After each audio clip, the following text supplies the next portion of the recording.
সাইয়েদনা আদম আলাইহিস সালামকে আল্লাহ বললেন, তুমি আর হাওয়া মিলে জান্নাতে ঘুরো, জান্নাতে খাওয়া দাওয়া করো, যা মনে চায় করো, কিন্তু একটা নিষিদ্ধ গাছ আছে, ওই গাছের কাছে যাওয়া যাবে না। কার কথা? সব খাও, সব করো, কিন্তু নিষিদ্ধ গাছের কাছে যাওয়া যাবে না। আদম আলাইহিস সালাম শয়তানের ওয়াসওয়াসায় পড়ে ওই গাছের ফলই খেয়ে ফেললেন। ওয়ালাকাদ আহিদনা ইলা আদম মিন ক্বাবলু ফানাসিয়া ওয়া লাম নাজিদ লাহু আজমা। আমি আদমকে স্পেশাল একটা অর্ডার করেছি, ওই অর্ডার আদম রক্ষা করতে পারে নাই। পারবে কেমন? আদম তো ভুলে গেছে। আদম আলাইহিস সালাম কি করছে? ভুলে গেছে। ভুল করে তিনি খেয়ে ফেললেন। শয়তানের ওয়াসওয়াসায় পড়ে শুধু আদমই খান নাই, হাওয়াও খেলেন আলাইহিমাস সালাম। খাওয়ার সাথে সাথে ওনাদের জান্নাতের পোশাকগুলো খুলতে আরম্ভ করলো, নেকেড হতে শুরু করলেন। আদম আর হাওয়া দুইজনই কি হতে শুরু করলেন? উলঙ্গ হতে শুরু করলেন। গায়ের মধ্যে আর জামা নাই। সম্মানিত ভাইয়েরা, এখানে শিক্ষণীয় যে বিষয়টা সেটা হচ্ছে শয়তানের কাজ, শয়তানের মিশন জান্নাতেও যেটা ছিল দুনিয়াতেও এটা। শয়তানের মিশন হচ্ছে আদম জাত, বনি আদমের দেহ থেকে কেমন করে কাপড় খোলা যায়, নারীদেরকে কেমন করে উলঙ্গ করা যায়। জান্নাতে যেমনি আদম আর হাওয়া আলাইহিস সালামের কাপড় শয়তান খুলেছে, দুনিয়াতেও শয়তান আমাদেরকে অশ্লীল বানাতে চায়। চিল্লায় বলেন ঠিক কিনা? এজন্য আমার মায়েরা, আমার বোনেরা, যাদের কানে আমার মাইকের আওয়াজ যায়, খবরদার, শয়তানের এই ওয়াসওয়াসায় ফাঁদে পা দেয়া যাবে না। শয়তান চেয়েছে জান্নাতে কেমন করে মা হাওয়ার কাপড় খুলে ফেলা যায়, দুনিয়াতেও শয়তান চায় কেমন করে আপনাদেরকে নেকেড বানানো যায়। ঠিক কিনা? বাংলাদেশে নারীদের কাপড় এখন দেহের মধ্যে বাড়ছে নাকি কমছে? আছি আমরা এখন জামানায়, লাজ শরম গেছে হারায়। ঠিক কিনা? পাতলা শাড়ির বাহার, পাখি ড্রেস, লেহেঙ্গা পোশাক দেখে নারীর লাজে মরে যাই। হায় হায়, আছি আমরা এখন জামানায়, লাজ শরম গেছে হারায়। ঠিক কিনা?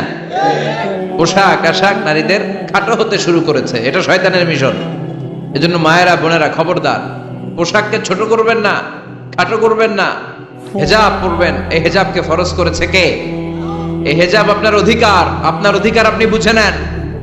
হেজাব আপনার অহংকার, এই হেজাব হচ্ছে আপনার আভিজাত্যের প্রতীক। চিল্লায় বলেন ঠিক কিনা? নারী অধিকারের যারা কথা বলে, নারী আন্দোলনের কথা যারা বলে, তাদের কথায় কান দিবেন না। এরা বক্তব্যের মঞ্চে উঠে নারীর অধিকারের কথা বলে, কিন্তু তাদের ঘরেই নারীরা বেশি নির্যাতিতা, তাদের ঘরের কাজের মেয়েগুলাই বেশি নির্যাতিতা। চিল্লায় কোন ঠিক কিনা? তারাই লোহা গরম করে কাজের মেয়েগুলোর পিঠে ছ্যাঁক দেয়, তারাই সুযোগ পেলে ধর্ষণে সেঞ্চুরি করতে দ্বিধাবোধ করে না। চিল্লায় কোন ঠিক কিনা? শয়তানের মিশন জান্নাতে ছিল যেটা, দুনিয়াতেও এটা। পোশাক কি করে আলাদা করা যায়, এজন্য হেজাব যেন আমরা ভুলে না যাই। হেজাব আপনার আভিজাত্যের প্রতীক, আপনার সৌন্দর্য, আপনার সম্ভ্রম, আপনার স্ট্যাটাস তো আপনার হেজাবের মধ্যে শোভা পায়। ঠিক কিনা? কিন্তু দিনকে দিন পোশাক ছোট হতে শুরু করেছে। নতুন নতুন অনেক পোশাক বেরোয় নারীদের। কি পোশাক আছে বলেন তো একটা? হ্যাঁ, পাখি। আর কি আছে? লেহেঙ্গা আর কিরণমালা। আর এগুলো পড়বেন না, হেজাব পড়বেন। হেজাবে একটা নারীকে যত সুন্দর, রূপবতী, গুণবতী, সুস্নিগ্ধা লাগে, অন্য কোনো পোশাকে লাগে? আল্লাহ আমাদেরকে বোঝার তৌফিক দান করুন। সাইয়েদনা আদম আলাইহিস সালাম, হাওয়া আলাইহিস সালাম জান্নাতের ভেতরে যখন উলঙ্গ হয়ে গেল, লজ্জাস্থান ঢাকার জন্য জান্নাতের বিভিন্ন গাছের দিকে দৌড়ায়। দৌড়িয়ে দৌড়িয়ে যেই গাছের পাতা দিয়ে তারা সেদিন লজ্জাস্থান ঢেকেছিল, ওই গাছের নাম ছিল তিন গাছ। কি গাছ? ওই তিনের কসম কোরআনে কেটেছে কে? সেজন্য আল্লাহ বললেন, ওয়াত-তিনি ওয়াজ-যাইতুনি ওয়া তুরি সিনিনা ওয়া হাযাল বালাদিল আমিন। সুবহানাল্লাহ পড়েন। তিনের কসম, জাইতুনের কসম। জাইতুন মানে জলপাই। আওয়াজ করে বলতে হবে। জাইতুন অর্থ খাইছেন? জলপাইয়ের আচার খাই না আমরা? জাইতুন মানে জলপাই, ইংরেজিতে বলে অলিভ। তবে আমাদের জলপাই আর আরব দেশের জলপাই একটু গুণগত পার্থক্য আছে। আরব দেশের জলপাই একটু ছোট হয়, আমাদের গুলা সাইজে বড় হয়। আরব দেশের জলপাই একসাথে অনেকগুলা খাওয়া যায়, আর আমাদের দেশের জলপাই আবার 2-3টার বেশি খাওয়া যায় না। অনেক টক না? এই 7টা জলপাই আর একটা তিন, এই মিক্স রেশিওতে যদি আপনি রেগুলার খান, আপনার বার্ধক্য রোধ হবে, আপনার স্বাস্থ্য ভালো থাকবে। আলহামদুলিল্লাহ পড়েন। এই জাইতুন গাছগুলো আরব দেশে হিল ট্র্যাক্টস পাহাড়ি এরিয়াতে হয়, শত বছর বেঁচে থাকে। বিষ্ণু বলেছেন কুলু জাইতা ওয়াত্তাহিনু ফাইন্নাহা মিন শাজারাতিন মুবারাকা। বিষ্ণু বললেন জাইতুনের তেল খাও, জাইতুনের তেল গায়ের মধ্যে দাও, জাইতুনের তেল মালিশ করো, জাইতুনের ভেতরে বরকত ঢুকায় দিয়েছে কে? জাইতুনের তেল দাড়িতে চুলে মালিশ করলে দাড়ি চুল সহজে পাকে না। বিশ্বনবী সব সময় দাড়িতে চুলে জাইতুন মাখতেন। আমি নিজেও মাখি প্রতিদিন, আপনারাও মাখবেন। বাজারে পাওয়া যায়, যে বলবেন অলিভ অয়েল, কি বলবেন? অলিভ অয়েল বললে আপনাকে দিবে। স্পেনের, মেড ইন স্পেন, এদের অলিভ অয়েল ভালো। ফিলিস্তিনের যে অরিজিনাল অলিভ অয়েল, এটা ভালো, এটা খাওয়া যায়। তাম্বুতু বিদ্দুহুনি ওয়া সিবগিল আখিলিন, এটার অনেক কাজ, খাওয়াও যায়, মালিশও করা যায়, জাইতুনের ডাল ভেঙে মেসওয়াকও করা যায়। সুবহানাল্লাহ পড়েন। বিশ্বনবী বললেন নি'মাস সিওয়াকিয়াজ জাইতুন, জাইতুনের মেসওয়াক কতই না ভালো। ফাইন্নাহা সিওয়াকি ওয়া সিওয়াকুল আমবিয়াই মিন ক্বাবলি, কেননা আমি বিশ্বনবী নিজে জাইতুনের ডাল ভেঙে মেসওয়াক করি, আমার আগে লক্ষাধিক নবীরা সবাই জাইতুনের ডাল দিয়ে মেসওয়াক করেছে। সুবহানাল্লাহ পড়েন। আপনার দেহের ব্যাড কোলেস্টেরলের লেভেল কমে যাবে যদি জাইতুন আপনি খান। দাড়িতে মাখবেন, চুলে মাখবেন, আবার সালাদের মধ্যেও জাইতুনের তেল দিয়ে খাওয়া যায় যদি এক্সট্রা ভার্জিন হয়। লেস দেন 1% অ্যাসিড দিয়ে এটাকে পিউরিফাইং করলে এটার বলে এক্সট্রা ভার্জিন। এরপর আরেকটা আছে ভার্জিন, 2% অ্যাসিড দিয়ে পিউরিফাইং করে। 3, 4, 5% অ্যাসিড দিয়ে পিউরিফাইং করলে ওটার বলে রিফাইন্ড পিওর। ওটা গায়ে মালিশ করবেন, বরকত আছে না নাই? এজন্য এই দুইটার কসম কোরআনে কেটেছে কে? এরপরে রব্বুল আলামিন বলেন ওয়া তুরি সিনিন,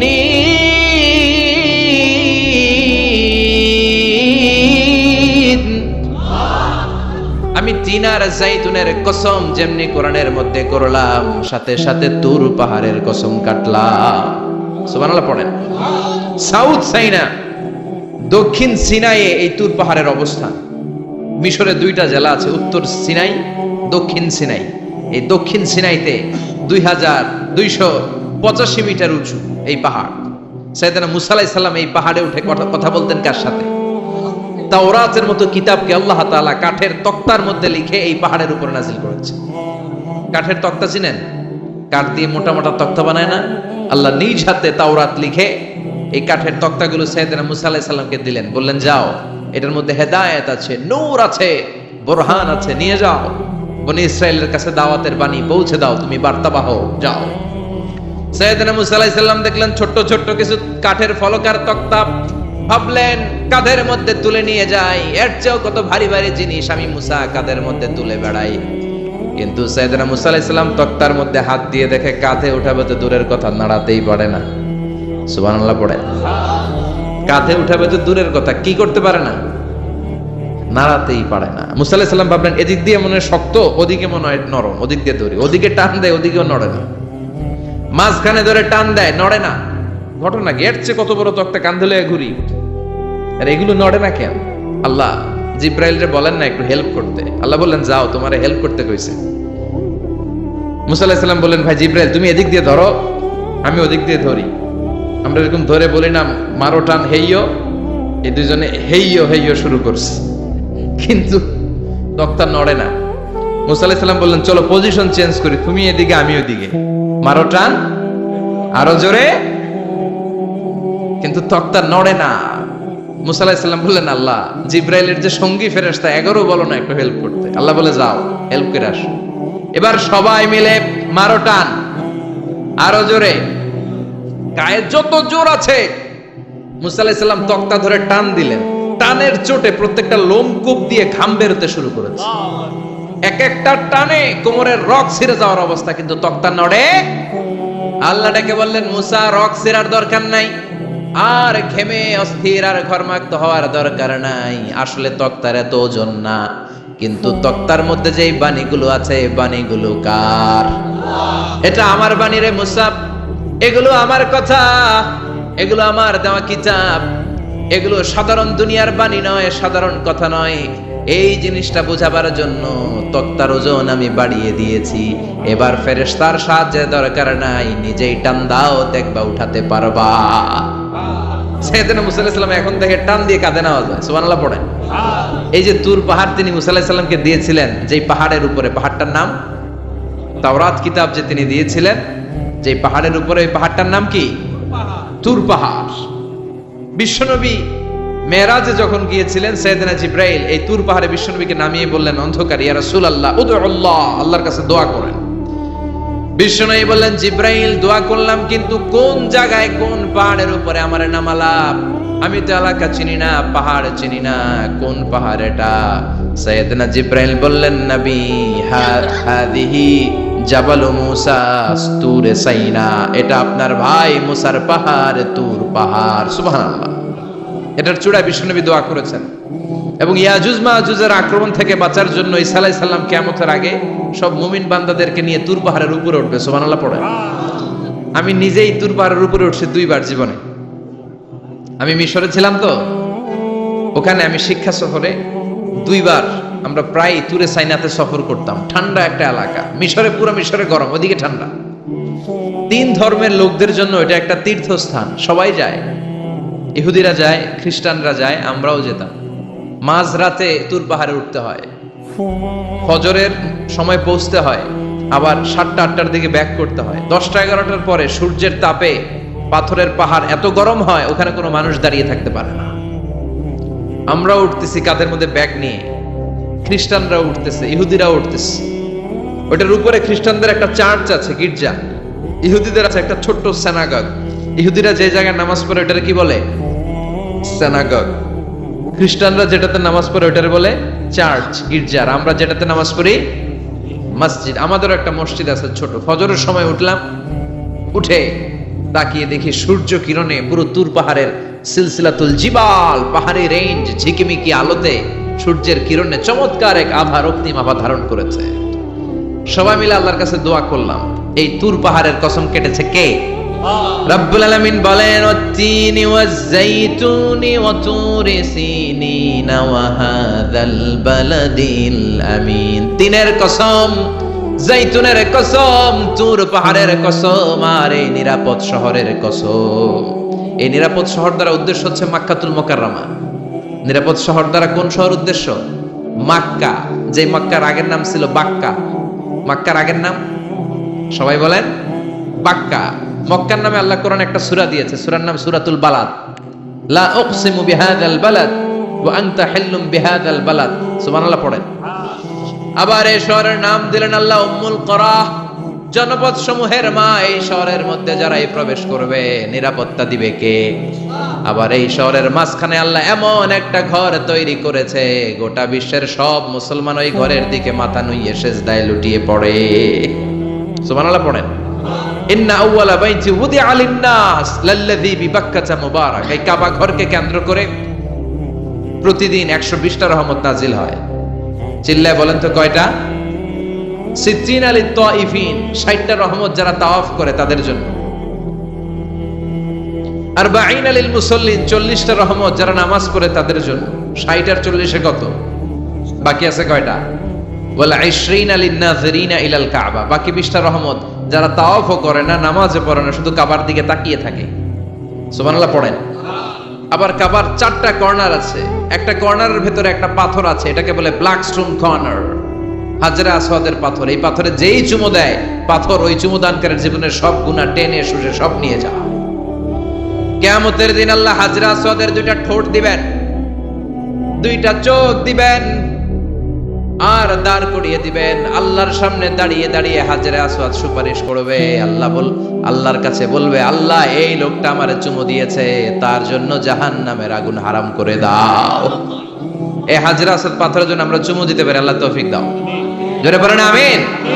এই নিরাপদ শহরের কসম। শহরটার নাম মক্কা। চিল্লায় বলেন শহরটার নাম। এটার মাঝখানে একটা ঘর আছে, আল কাবা আল মুশাররাফা। লক্ষ লক্ষ মানুষ এই কাবা কেন্দ্রিক প্রতিদিন ছুটতে থাকে। আল্লাহ বলেছেন এটা মাসাবাতান লিন-নাস, মানুষের মিলন কেন্দ্র। লক্ষ লক্ষ মানুষ এই কাবাকে ঘিরে নামাজ পড়ে। প্রতিটা জুমার দিন 10 লাখেরও মোর দেন 1 মিলিয়ন মুসল্লি কাবার চারদিকে জুমার সালাত আদায় করে। সুবহানাল্লাহ পড়েন। আজান হওয়া মাত্রই মৌমাছির মতো মানুষগুলো ছুটতে থাকে। কাবার আজান শুনেছেন? আল্লাহু আকবার, আল্লাহু আকবার, আল্লাহ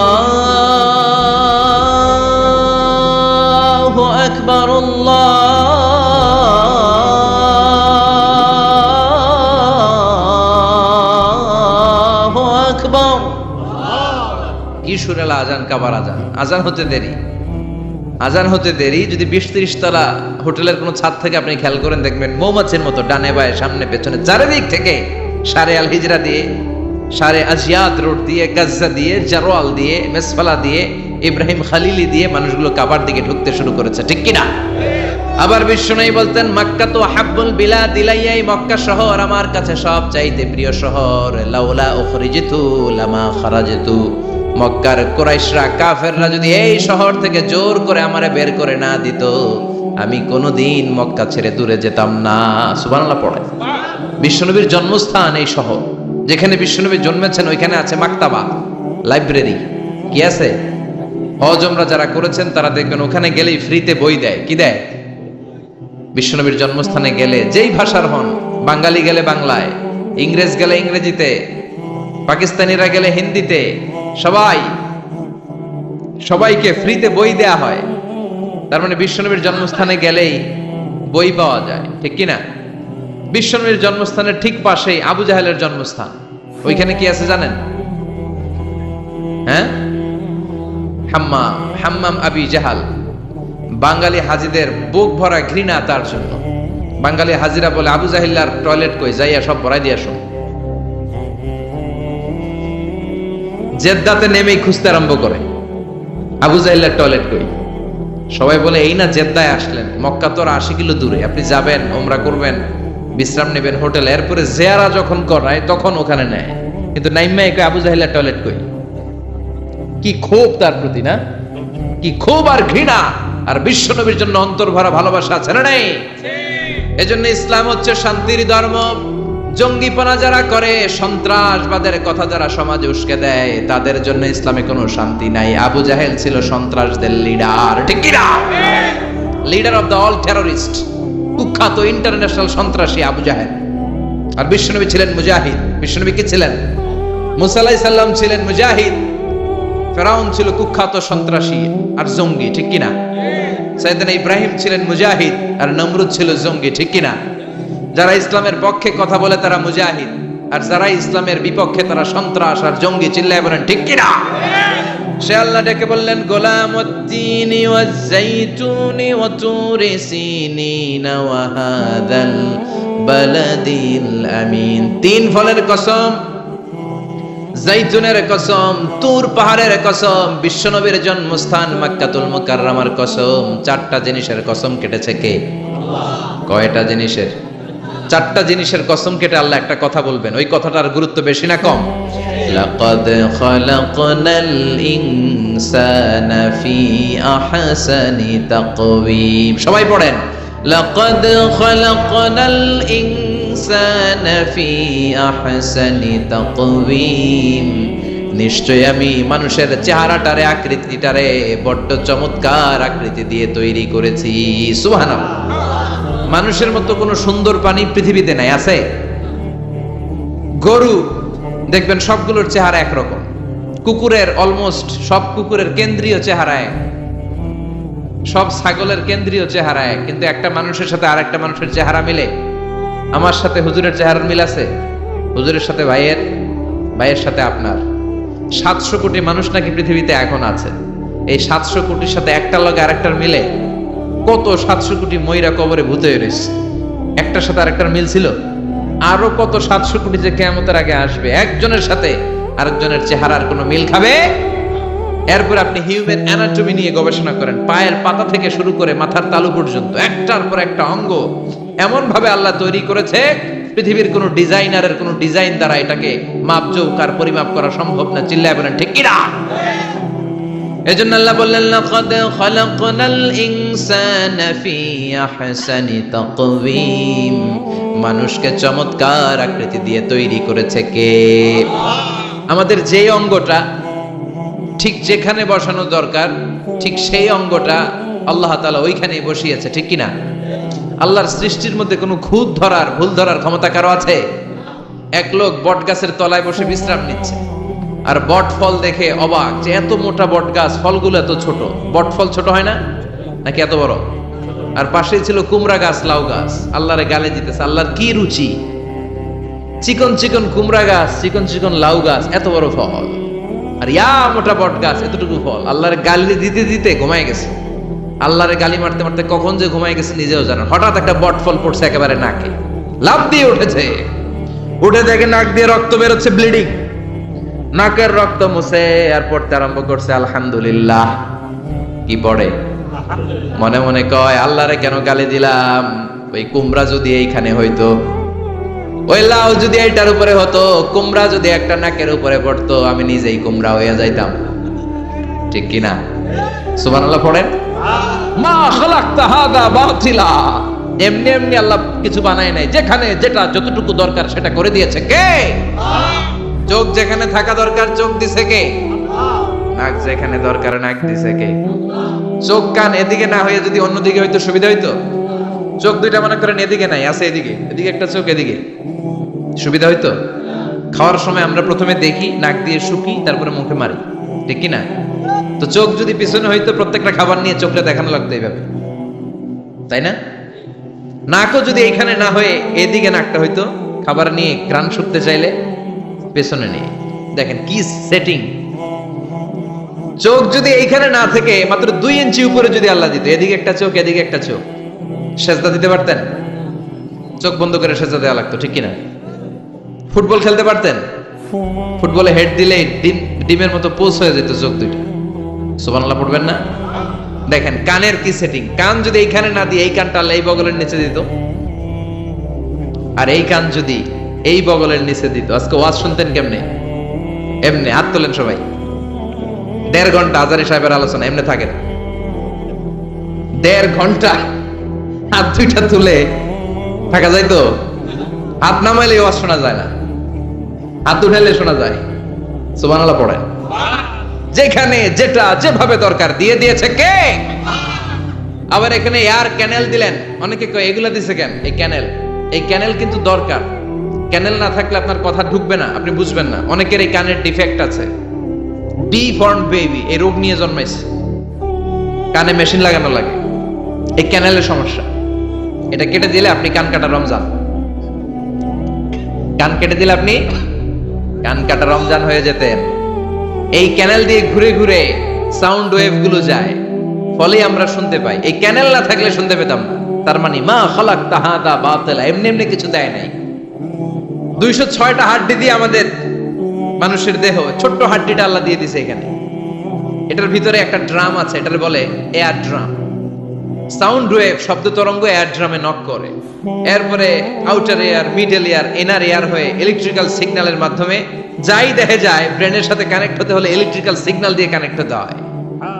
এই সাউন্ড ওয়েভ, শব্দ তরঙ্গগুলো ইলেকট্রিক্যাল সিগন্যাল দিয়ে ট্রান্সমিট হয়ে ব্রেনের হেয়ারিং নার্ভ, শুনবার যে স্নায়ু, ওইখানে নক করে।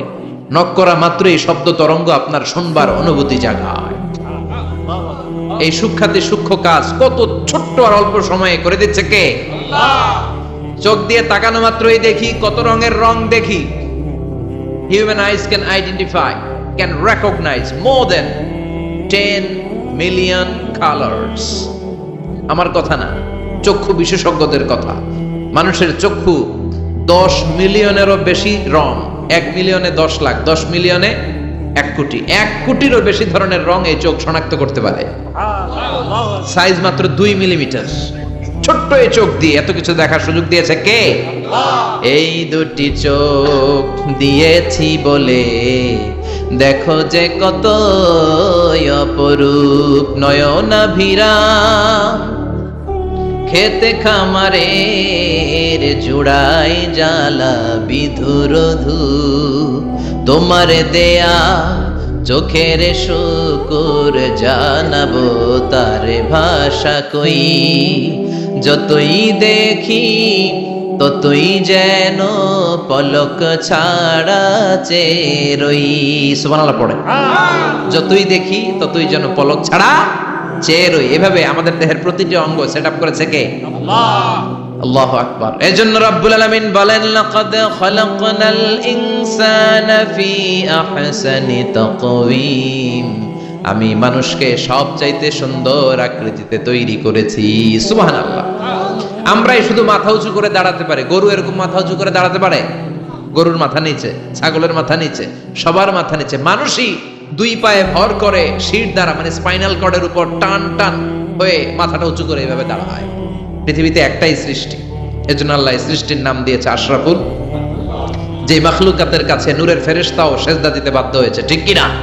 তুমি মাটির আদমকে প্রথম সৃষ্টি করিয়া ঘোষণা করিয়া দিলে শ্রেষ্ঠ বলিয়া, তাই তো নূরের ফেরেশতা করে আদমকে সেজদা, ঠিক কিনা? তাই তো নূরের ফেরেশতা করে আদমকে সেজদা, সবার চেয়ে সম্মান দিলে মাটির আদমকে। আল্লাহু আল্লাহু তুমি জাল্লে জালালুহু, শেষ করা তো যায় না গে তোমার গুণগান। আল্লাহু আল্লাহু, সুবহানাল্লাহ পড়েন। আশরাফুল মাখলুকাত বানালেন। এত বৈচিত্র্য মানুষকে আল্লাহ দিয়েছেন, বিবেক দিয়েছেন, আবেগ দিয়েছেন, বাক শক্তি, কথা বলার ক্ষমতা। কোন প্রাণীর আছে? সুবহানাল্লাহ কইবেন না? বিবেক দিয়েছেন, আবেগ দিয়েছেন, বাক শক্তি দিয়েছেন, উপলব্ধি করবার মতো ক্ষমতা দিয়েছেন। আশরাফুল মাখলুকাত বানিয়েছেন এই মানুষকে। এই মানুষের মধ্যে আল্লাহ অনেক ক্যাপাসিটি দিয়েছেন। আবার আল্লাহ বললেন, ওয়ামিন আয়াতিহি খালকুস সামাওয়াতি ওয়াল আরদি ওয়াখতিলাফু আলসিনাতিকুম ওয়া আলওয়ানিকুম ইন্না ফী যালিকা লাআয়াতিন লিল আলিমিন। আমার সৃষ্টির মধ্যে অসাধারণ সৃষ্টি, আকাশ এবং জমিন সৃষ্টি, গায়ের রঙের ভিন্নতা, ভাষার ভিন্নতা। সুবহানাল্লাহ। আমরা কোন ভাষায় কথা বলি? কথা বলেন। আপনি কি মনে করছেন সারা ওয়ার্ল্ডে এই ভাষায় কথা বলে? ইন্ডিয়ানরা বলে হিন্দিতে, ইংরেজরা বলে ইংরেজিতে, আরাবিয়ানরা বলে আরবিতে, ঠিক কিনা? আমার দেশের বাইরের প্রথম সফর ছিল 2008-এ। সেই থেকে এক যুগ চলছে এখন সফর। ওই সফর যে কত দরকার ছিল, ওই সফরের আগে এই গ্লোবাল ইসলামকে দেখার সুযোগ আমার হয়নি। মানুষের যে কত ভিন্নতা, কত ভাষায় যে মানুষ কথা বলে। 2008 সালে আমি যখন আমার ইউনিভার্সিটিতে গেলাম, মাগরিবের সালাতের সময় পৌঁছেছি। আজান হওয়ার সাথে সাথে দেখলাম students of more than 100 nationalities, they are coming out from their hostel to offer মাগরিব প্রেয়ার। মাগরিবের আজান দেখলাম হোস্টেল থেকে বিভিন্ন রঙের ছেলেপেলেরা মাগরিবের সালাত পড়ার জন্য বেরোচ্ছে। এক একটার কালার এক এক রকম, এক একটার ভাষা এক এক রকম। আমরা বাংলায় বললে আরাবিয়ানরা বুঝে না, আরাবিয়ানরা আরবিতে বললে ইন্ডিয়ানরা বুঝে না, ইন্ডিয়ানরা হিন্দিতে বললে ইংরেজরা বুঝে না, চাইনিজরা মান্ডারিনে বললে কেউ বুঝে না। চিয়াং ফিয়াং চিয়াং, এগুলো হচ্ছে চাইনিজ ভাষা। ইয়াং শিয়াং দিয়ে যখন কথা বলে কেউ বুঝে না। প্রথম মাগরিবের সালাত পড়ে আমি প্রথম নিগ্রু মানুষ আবিষ্কার করলাম। এর আগে কোনোদিন কালো মানুষ দেখি নাই। সালাম ফিরে ডানে দেখে এক নিগ্রু, বায়ে দেখে আরেক নিগ্রু। আমি মনে করছি কেরামান কাতিবিন। এই নিগ্রু দেখে আমি দিছি দৌড়। সবাই কই দৌড়ান কেন? আমি বললাম এরা কারা? আমারে বলা হলো এরা আপনার বন্ধু। এরা কি? এই কালো লোক নাকি আমার বন্ধু। বললো 5 বছর এই নিগ্রুদের সাথে আপনার থাকতে হবে। 100টারও বেশি দেশের ছাত্র আমরা একসাথে থেকেছি। কারো ভাষা কেউ বোঝে না, কারো গায়ের রঙের সাথে কারো গায়ের রঙের মিল নাই। চিল্লায় বলেন সুবহানাল্লাহ। এজন্য রব্বুল আলামিন বললেন, লাকাদ খালাকনাল ইনসানা ফি আহসানি তাকওয়িম। আমি মানুষকে চমৎকার আকৃতিতে তৈরি করেছি। সুম্মা রাদাদনাহু আসফালা সাফিলিন। তারপর মানুষকে আমি আবার নিম্নমুখী করেছি। মানুষের সৌন্দর্যটা সব সময় থাকে না। এই যে যুবক অবস্থায় আমাদের কি সুন্দর চামড়া, কি সুন্দর দেহ, বয়স যখন 70-80 হবে এরকম থাকবে? কথা বলেন না। এই কালো দাড়িগুলো সাদা হয়ে যাবে, বয়সের ভারে মিজানুর রহমান আজহারি নুজ্জ হয়ে যাবে, লাঠি লাগবে তখন। তখন স্টেজে উঠবে, হায়াতে বাসায় থাকলে লাঠি নিয়ে উঠতে হবে। কথা কন। আমার নানা বাইরে দেখতাম গাড়িতে একটা লাঠি রাখতো, মরহুম পীর সাহেব গোলাম সাদেক সাঈদী। গাড়িতে সবসময় লাঠি, এই লাঠি নিয়ে গাড়ি থেকে বেরোতো, লাঠি দিয়ে সিঁড়ি বেয়ে উঠতো, মাঝে মাঝে আমরা ধরেও উঠাতাম। তো উনি কি এরকম ছিল না? একদিন ইয়াং তাগড়া যুবক, রং ধরা যৌবন, জং ধরে শেষ থাকে না। আসফালা সাফিলিন এর দুইটা তাফসীর, একটা হচ্ছে ইলা আরযালিল উমর, সব সময় মানুষ যুবক থাকে না, একটা সময় তারে বৃদ্ধ বানিয়ে দেয় কে? আবার আল্লাহ বুঝালেন মানুষ ভালো হলে অনেক ভালো হয়, খারাপ হলে অনেক খারাপ। মানুষ ভালো হলে ফেরেশতার চেয়ে ভালো, মানুষ খারাপ হলে পশুর চেয়েও খারাপ। কথা বলেন ঠিক কিনা? এক পশু আরেক পশুরে মারে না, এক পশু আরেক পশুরে হত্যা করে না, কিন্তু মানুষ মানুষে মারে কি মারে না? A lion never kills a lion. A dog never kills a dog. An elephant never kills an elephant. একটা হাতি একটা হাতিরে মারে না, কুকুর কুকুরে মারে না, কিন্তু মানুষ মানুষকে মারে কিনা? এজন্য আল্লাহ বললেন লাকাদ খালাকনাল ইনসানা ফি আহসানি তাকওয়িম সুম্মা রাদাদনাহু আসফালা সাফিলিন ইল্লাল্লাযীনা আমানু ওয়া আমিলুস সালিহাতি ফালাহুম আজরুন গায়রু মামনুন। দুই শ্রেণীর মানুষের এই বিপদ নাই, যারা ঈমান এনেছে, সৎ কর্ম করেছে। কার কথা? তবে ঈমানটা হতে হবে নির্ভেজাল। ওই ঈমানে শিরকের কোনো ছিটেফোঁটা থাকতে পারবে? তাহলে ওই ঈমান আপনারে মুক্তি দিবে। চিল্লায় বলেন ঠিক কিনা? ওয়া আমিলুস সালিহাত, নেক কাজ করে, সৎ কাজ করে, ফালাহুম আজরুন গায়রু মামনুন, তাদের জন্য এমন প্রতিদান আছে যেটা শেষ হবে না। আমাদের জন্য সবচেয়ে বড় প্রতিদান হচ্ছে জান্নাত। মুমিনের জন্য সবচেয়ে বড় পাওয়া হচ্ছে জান্নাত। চিৎকার করে বলতে হবে সবচেয়ে বড় প্রতিদান কি? মালিক তুমি জান্নাতে, তোমার পাশে আমায় একটি ঘর বানিয়ে দিও, একটি ঘর বানিয়ে দিও সে বিভীষিকাময় মহাদিনে, তোমার প্রতিবেশী করে নিও। মালিক তুমি জান্নাতে, তোমার পাশে আমায় একটি ঘর বানিয়ে দিও। পড়েন আমিন, চিল্লায় পড়েন আমিন। তার মানে যারা ঈমান আনবে, নেক কাজ করবে, তাদের হারাবার কিছু নাই। চিল্লায় কোন ঠিক কিনা? আমাদের হারানোর কিছু আছে?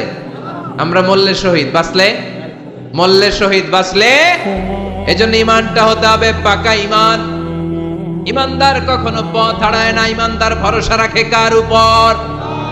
আপনি যদি ঈমানের পক্ষে থাকেন, কোরআনের পক্ষে থাকেন, ইসলামের পক্ষে থাকেন, আপনার উপর আযাব আসবে, গজব আসবে, বিপদ আসবে, নবীদের উপর যেমনি এসেছে। ঠিক কিনা?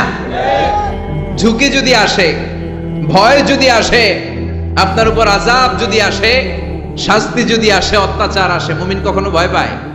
কথা বলেন। মুমিন কখনো পথ হারায় না, মুমিন কখনো আশা ছাড়ে না। চিল্লায় বলেন ঠিক কিনা? কারণ মুমিন খুব ভালো করে জানে রাত্রি যত গভীর হয়, সুবহে সাদিকের সময় কাছে আসতে থাকে। কথা বলেন। গর্ভবতী মায়ের পেটের ব্যথা যত বাড়তে থাকে, নতুন মেহমান আসার সময় কাছে আসতে থাকে। তেমনি ইসলামের পক্ষে যারা কথা বলে, ইসলামের পক্ষে যারা লড়াই করে, হকের ব্যাপারে যারা বাতিলের বিরুদ্ধে আপোষহীন, তাদের উপর যত অত্যাচার আসবে, ইসলামের বিজয়ের সময় কাছে ঘনাতে থাকবে। চিল্লায় বলেন ঠিক কিনা? ইসলাম জিন্দা হোতা হয় হার কারবালা কি বাত। প্রতিটা কারবালার রক্তক্ষয়ী সংগ্রামের পরে ইসলামের বিজয় আসে। ইসলামের বিজয় মিষ্টি কথায় আসে না। ইসলামের কথা, ইসলামের বিজয়টা এমনি এমনি আসে না। ইসলাম জিন্দা হোতা হয় আর কারবালা কি বাত। প্রতিটা কারবালার রক্তক্ষয়ী সংগ্রাম দিয়ে ইসলামের পতাকা উড়ে। চিল্লায় বলেন ঠিক কিনা?